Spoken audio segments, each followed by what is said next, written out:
और बात करेंगे चुनाव से जुड़ी खबरों की। लोकसभा चुनाव के 5वें चरण के लिए आज अधिसूचना जारी होने के साथ ही नामांकन प्रक्रिया शुरू हो जाएगी। इस दौर में 7 राज्यों की 51 लोकसभा सीटों पर 6 मई को मतदान होना है। 5वें चरण के लिए 18 अप्रैल तक नामांकन दाखिल किया जा सकेगा। नामांकन पत्रों की जांच 20 अप्रैल को होगी। उम्मीदवार 22 अप्रैल तक नाम वापस ले सकेंगे।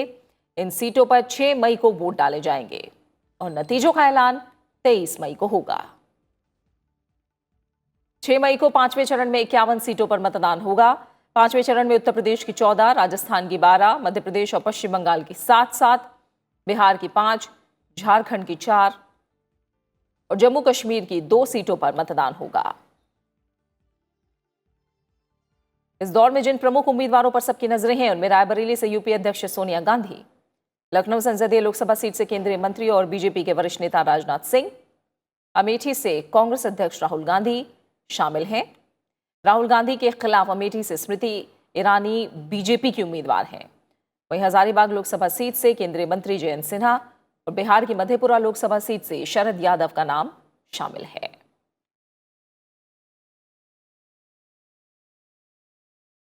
कांग्रेस अध्यक्ष राहुल गांधी आज अमेठी से पर्चा भरेंगे। नामांकन भरने से पहले वो एक रोड शो भी करेंगे। कांग्रेस अध्यक्ष के साथ प्रियंका गांधी और यूपी अध्यक्ष सोनिया गांधी भी रहेंगी। इससे पहले ही राहुल गांधी ने वायनाड से भी नामांकन भरा है। इस बार कांग्रेस अध्यक्ष 2 सीटों से चुनाव लड़ रहे हैं। अमेठी संसदीय क्षेत्र से राहुल गांधी 3 बार 2004, 2009 और 2014 में सांसद रहे हैं। पिछले लोकसभा चुनाव में कांग्रेस अध्यक्ष ने अमेठी से जीत तो दर्ज की थी, लेकिन जीत का अंतर 2009 के मुकाबले काफी कम रहा। राहुल गांधी ने 2009 में जहां अमेठी से 3,70,000 वोटों के अंतर से जीत दर्ज की, वहीं 2014 के चुनाव में जीत का अंतर घटकर 1,07,000 हो गया था। 2014 में बीजेपी ने राहुल गांधी के खिलाफ स्मृति ईरानी को टिकट दिया था। इस बार भी राहुल गांधी के सामने स्मृति ईरानी की ही चुनौती है।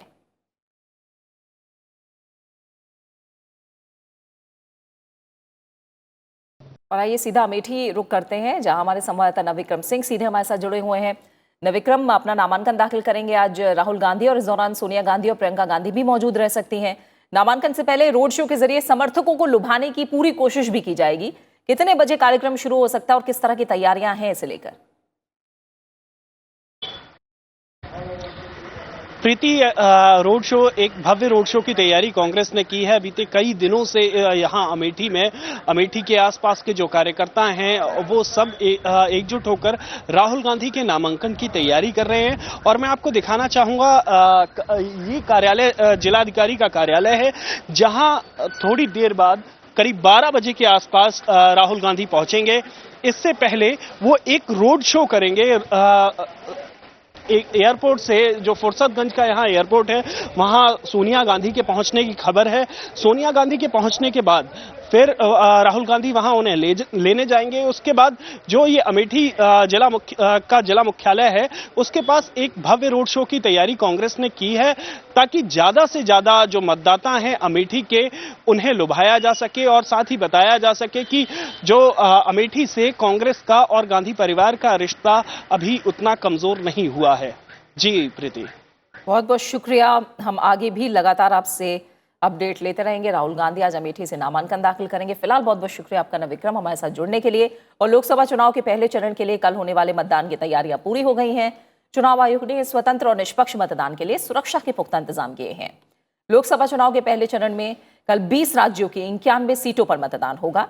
इनमें आंध्र प्रदेश की 25, तेलंगाना की 17, उत्तर प्रदेश की 8, महाराष्ट्र की 7, असम की 5, बिहार और ओडिशा की 4, अरुणाचल प्रदेश, पश्चिम बंगाल, जम्मू कश्मीर और मेघालय की 2 सीटें हैं। वहीं मिजोरम, नागालैंड, सिक्किम, छत्तीसगढ़, त्रिपुरा, अंडमान निकोबार और लक्षद्वीप की 1 सीट शामिल है। इस दौर में कई दिग्गज अपनी किस्मत आजमा रहे हैं। जिन दिग्गजों पर सबकी नजरें हैं उनमें महाराष्ट्र की नागपुर सीट पर केंद्रीय मंत्री और बीजेपी के वरिष्ठ नेता नितिन गडकरी का मुकाबला कांग्रेस उम्मीदवार नाना पटोले से होगा। अरुणाचल प्रदेश के अरुणाचल पश्चिम लोकसभा सीट से इस बार केंद्रीय गृह राज्य मंत्री और बीजेपी नेता किरेन रिजिजू मैदान में हैं। उनका सामना पूर्व मुख्यमंत्री नबाम तुकी से है। अल्मोड़ा लोकसभा सीट पर बीजेपी के अजय टम्टा का मुकाबला कांग्रेस के प्रदीप टम्टा से है। जम्मू लोकसभा सीट पर बीजेपी उम्मीदवार जुगल किशोर शर्मा का मुकाबला कांग्रेस के रमन भल्ला से है। मुजफ्फरनगर लोकसभा सीट पर बीजेपी उम्मीदवार संजीव बालियान और राष्ट्रीय लोकदल के अध्यक्ष चौधरी अजीत सिंह के बीच सीधा मुकाबला है। बागपत लोकसभा सीट पर इस बार मौजूदा केंद्रीय मंत्री और बीजेपी उम्मीदवार सत्यपाल सिंह और एसपी बीएसपी आरएलडी गठबंधन से आरएलडी कैंडिडेट जयंत चौधरी में सीधी लड़ाई है। उत्तराखंड की नैनीताल लोकसभा सीट पर बीजेपी के अजय भट्ट और पूर्व मुख्यमंत्री और कांग्रेस उम्मीदवार हरीश रावत के बीच मुकाबला है। गया लोकसभा सीट में पूर्व मुख्यमंत्री जीतन राम मांझी का मुकाबला जेडीयू के विजय मांझी से है। गाजियाबाद से केंद्रीय मंत्री वीके सिंह मैदान में हैं। लोकसभा के पहले चरण के लिए 11 अप्रैल को होने वाले मतदान से पहले कल शाम चुनाव प्रचार थम गया। अब उम्मीदवार घर घर जाकर मतदाताओं से संपर्क साध रहे हैं। छत्तीसगढ़ में नक्सल पीड़ित इलाकों में भी पहले चरण में वोट डाले जाएंगे। स्वतंत्र, निष्पक्ष और शांतिपूर्ण चुनाव के लिए सुरक्षा के व्यापक प्रबंध किए गए हैं। चुनाव कर्मियों के 60 से ज्यादा दल सुरक्षा बलों की कड़ी निगरानी में संवेदनशील और अति संवेदनशील मतदान केंद्रों में भेज दिए गए हैं। माओवाद पीड़ित 72 निर्वाचन केंद्रों में हेलीकॉप्टरों के जरिए चुनाव कर्मियों के दस्ते को भेजा गया है।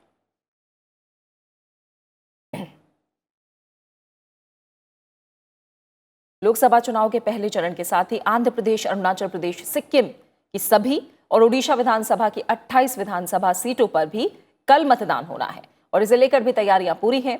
आंध्र प्रदेश विधानसभा की सभी 175 सीटों के लिए कल वोट डाले जाएंगे।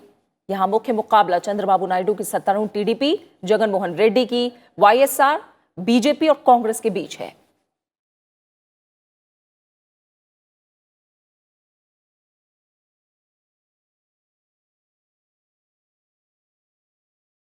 अरुणाचल प्रदेश की 57 सीटों पर भी कल मतदान होना है। अरुणाचल प्रदेश में इस बार बीजेपी और कांग्रेस के बीच कड़ी टक्कर है, जहां सत्तारूढ़ बीजेपी और कांग्रेस दोनों दलों के प्रत्याशी समान लोकप्रियता का दावा कर रहे हैं। राज्य में लोकसभा और विधानसभा चुनाव एक साथ होने हैं। 3 विधानसभा सीटों पर बीजेपी उम्मीदवार पहले ही निर्विरोध निर्वाचित हो चुके हैं। वहीं सिक्किम की सभी 32 सीटों पर एक ही चरण में कल मतदान होगा। इस वक्त राज्य में मुख्यमंत्री पवन कुमार चामलिंग की अगुवाई में सत्तारूढ़ सिक्किम डेमोक्रेटिक फ्रंट एक बार फिर राज्य में वापसी की कोशिश में है।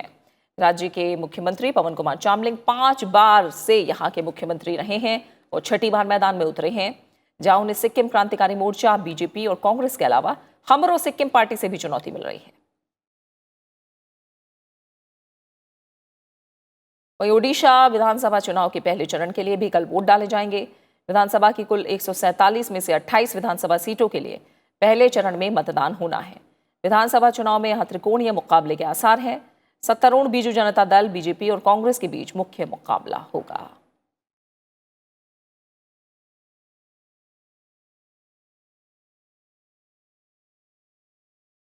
तो ऐसे तमाम राज्य हैं जहां विधानसभा और लोकसभा चुनाव एक साथ हो रहे हैं, जिनमें ओडिशा और सिक्किम भी शामिल है। अनु दीवान ओडिशा से हमारे साथ जुड़ी हैं और हमारे संवाददाता अखिलेश सुमन इस समय सिक्किम से हमारे साथ जुड़े हुए हैं। अखिलेश, पहले आपका रुख करते हैं। सिक्किम की अगर बात की जाए तो लगातार वहां किस तरह के राजनीतिक समीकरण दिख रहे हैं और किस तरह से यहाँ जो एक छत्र राज चलता आ रहा है चामलिंग का, उससे इस बार किस तरह की चुनौती मिल रही है? तमाम समीकरण आप समझाते रहे हैं। कल वोटिंग को लेकर फिलहाल कैसी तैयारियां हैं?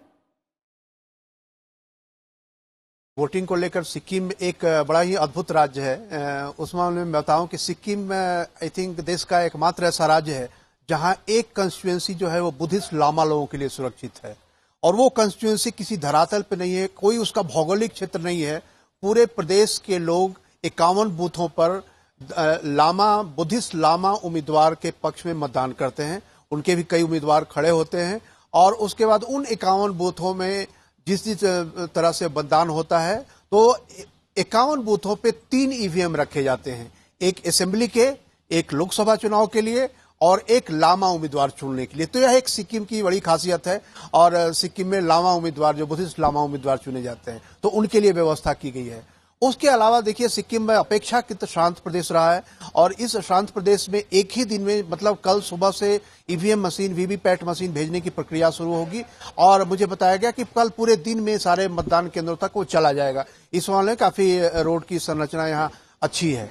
जो तीसरी बहुत ही अहम बात है प्रीति, वह यह है कि सिक्किम में जो राजनीतिक प्रतिस्पर्धा रही है वह भी अभी तक काफी शांत रही है। दो क्षेत्रीय राजनीतिक दलों के बीच में प्रतिस्पर्धा रही है। उसके अलावा एक फुटबॉलर जो पहले इंडियन फुटबॉल टीम के कैप्टन रहे थे बाईचुंग भूटिया, वो चुनाव मैदान में है। उसके अलावा बीजेपी और कांग्रेस भी बड़े पैमाने पे पूरी ताकत से अपना जोर लगा रही है। हालांकि अभी तक किसी भी राष्ट्रीय दल का कोई उम्मीदवार सिक्किम के इतिहास में नहीं जीता है, या विधानसभा में या लोकसभा में। लेकिन उत्साह आप देखेंगे तो उत्साह सिक्किम की जनता में बहुत है। सिक्किम की जनता बड़ी संख्या में मतदान करने आती है और यहाँ उस मामले में कोई दबाव कोई महसूस नहीं करता। सारे लोग अपनी बातें भी साफ साफ करते हैं जब उससे बात करते हैं। तो मुझे लगता है कि सिक्किम का चुनाव काफी रोचक होगा और काफी शांत भी होगा। लेकिन असली चुनौती प्रेम कुमार चामलिंग के लिए है, जो 5 टर्म से चुनाव जीत रहे हैं। अब छठी बार में उनको कड़ी चुनौतियों का सामना करना पड़ रहा है। जनता इस बात का इंतजार करे कि वे फिर एक बार रहेंगे या कोई नया मुख्यमंत्री। बिल्कुल अखिलेश। फिलहाल ओडिशा चलते हैं। ओडिशा में हमारे संवाददाता अनु दीवान हमारे साथ जुड़ी हैं। ओडिशा की तस्वीर देखें तो सिक्किम से बहुत कुछ चीजें मिलती हैं। एक तो विधानसभा और लोकसभा चुनाव एक साथ हो रहे हैं। वहीं ओडिशा में लंबा शासन रहा है नवीन पटनायक का। तमाम आप भी बताती रही हैं किस तरह के समीकरण है, किस तरह की चुनौती इस बार है। कल के मतदान को लेकर ओडिशा किस तरह से तैयार है? बिल्कुल प्रीति, कल मतदान का इंतजार सभी को है, क्योंकि इसे लोकतंत्र का सबसे बड़ा पर्व है, जहां हर कोई आम नागरिक जो होता है बढ़ चढ़कर उत्साह के साथ आता है और वोट डालता है, इस उम्मीद में कि जो जनता से उसके उम्मीदवार ने वादे किए हैं वो पूरे करेगा। वहीं चुनाव आयोग के लिए भी चुनौती होती है कि चुनाव जो है बिल्कुल शांतिपूर्ण तरीके से कराए जाए। मैं आपको बताऊं कि ओडिशा में 4 लोकसभा और 28 विधानसभा के लिए कल मतदान होना है, जिसके लिए चुनाव आयोग ने 7,000 से ज़्यादा पोलिंग बूथ तैयार किए हैं।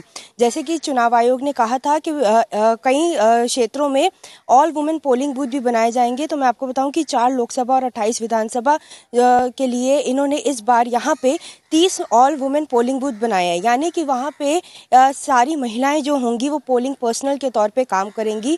वहाँ पे जितनी भी लोग तैनात होंगे वो महिलाएं होंगी और लोग वहाँ पे आराम से मतदान करेंगे। वहीं अगर देखें तो कई तरह के स्पेशल अरेंजमेंट्स भी करने को कहा गया था, तो वो यहाँ पे भी किए गए हैं कि जैसे कि दिव्यांगजनों के लिए व्हीलचेयर का बंदोबस्त करना, पानी, कूलर, एसी, सीसीटीवी कैमरा। तो ये तमाम तैयारियां जो है चुनाव आयोग ने यहाँ पे आज कर ली है और कल मतदान का इंतजार सभी को रहेगा कि जब जनता आकर अपने उम्मीदवार का वोट डालेगी। बिल्कुल। फिलहाल बहुत बहुत शुक्रिया अनु, आपका इस जानकारी को हम तक पहुंचाने के लिए। 2 और राज्यों की तैयारियों का जायजा लेते हैं। तेलंगाना में लोकसभा चुनाव हैं, उसके अलावा आंध्र प्रदेश में विधानसभा चुनाव के साथ साथ लोकसभा चुनाव भी हैं और निजामाबाद में मौजूद है हमारी संवाददाता कृति मिश्रा। कृति, आंध्र प्रदेश में सत्तारूढ़ टीडीपी सहित प्रमुख जो राजनीतिक दल हैं इस बार करो या मरो जैसी लड़ाई मानी जा रही है। वहीं तेलंगाना में भी मुकाबला कम रोचक नहीं है। आप बताइए कल की मतदान को लेकर बंदोबस्त किस तरह के हैं फिलहाल?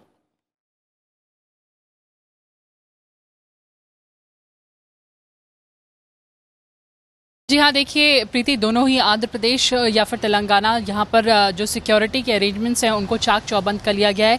अगर हम आंध्र प्रदेश की बात करें तो कई जगह शैडो टीम्स बनाई हैं, क्योंकि इन राज्यों में हमने देखा है जो इलिसिट लिकर है वो काफ़ी इलिसिट लिकर और साथ ही इलिसिट कैश उसको काफ़ी बड़ी संख्या में उसको जब्त किया गया है। इसीलिए उसके लिए खास अरेंजमेंट किया गया है कि कहीं भी पूरे इलेक्टोरल प्रोसेस में जो इलिसिट कैश है उसका यूज़ ना हो। साथ ही अगर हम आंध्र प्रदेश की बात करें तो यहाँ पर असेंबली और लोकसभा चुनाव दोनों ही साथ हैं। तकरीबन 85,000 पुलिस पर्सनल होंगे जो कि 43,000 पोलिंग बूथ पर होंगे और इलेक्शन कमीशन लगातार उनको मॉनिटर करेगा।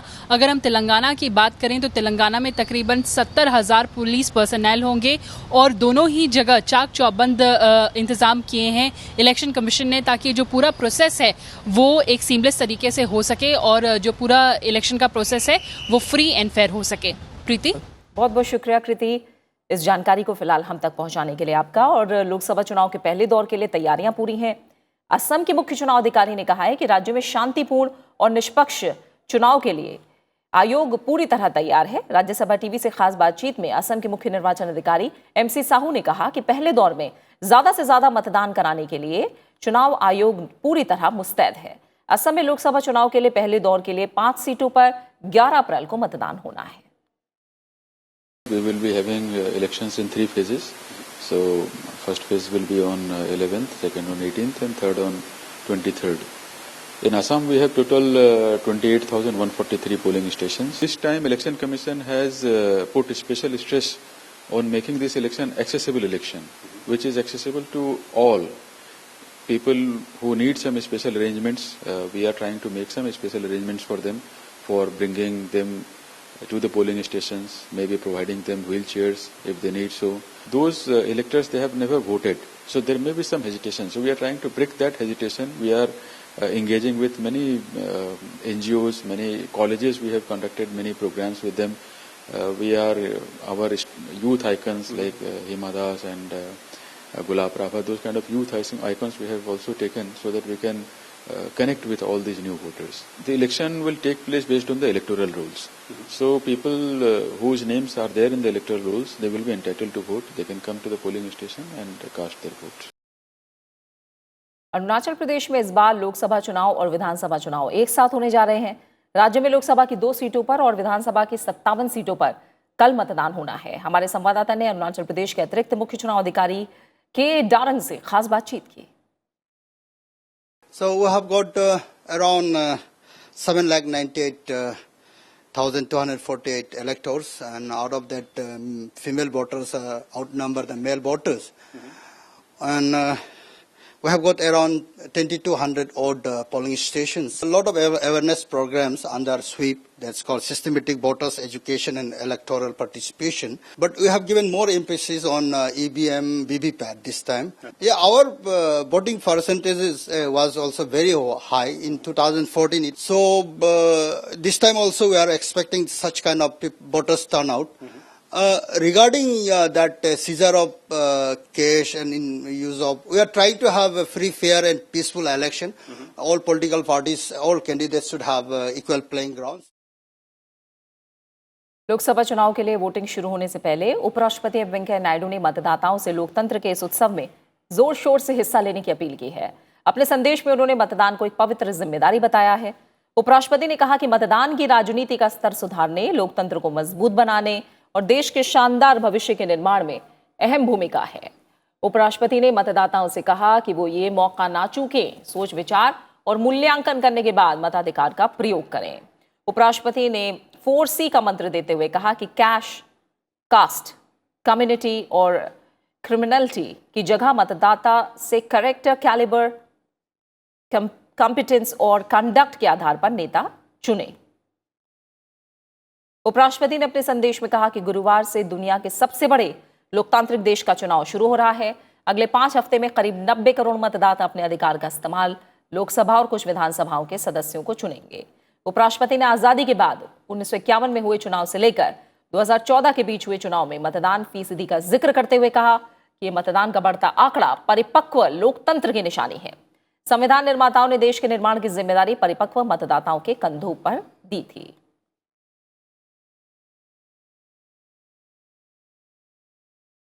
लोकसभा चुनाव के पहले चरण का प्रचार थमने के बाद अब दूसरे और तीसरे चरण के लिए प्रचार तेज हो गया है।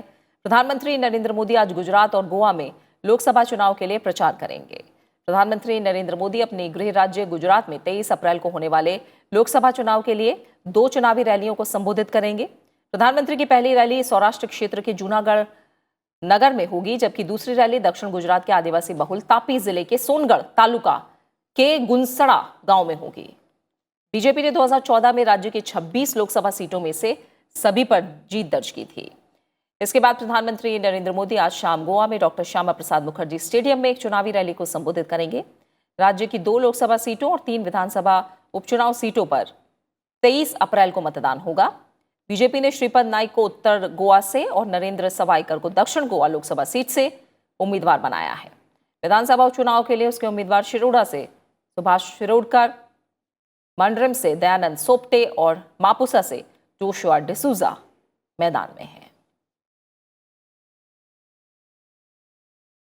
बीजेपी अध्यक्ष अमित शाह आज उत्तर प्रदेश में चुनाव प्रचार करते नजर आएंगे। अमित शाह पहले कासगंज जिले के पटियाली में भागवत राष्ट्रीय इंटर कॉलेज में जनसभा को संबोधित करेंगे। इसके बाद अमित शाह का फिरोजाबाद के कोटला चुंगी में जनसभा का कार्यक्रम है। कांग्रेस अध्यक्ष राहुल गांधी बिहार और पश्चिम बंगाल में चुनाव प्रचार करेंगे। राहुल गांधी बिहार के कटिहार और पश्चिम बंगाल के उत्तर दिनाजपुर जिले में जनसभा करेंगे। बीएसपी प्रमुख मायावती कर्नाटक के मैसूरू में एक रैली को संबोधित करेंगी।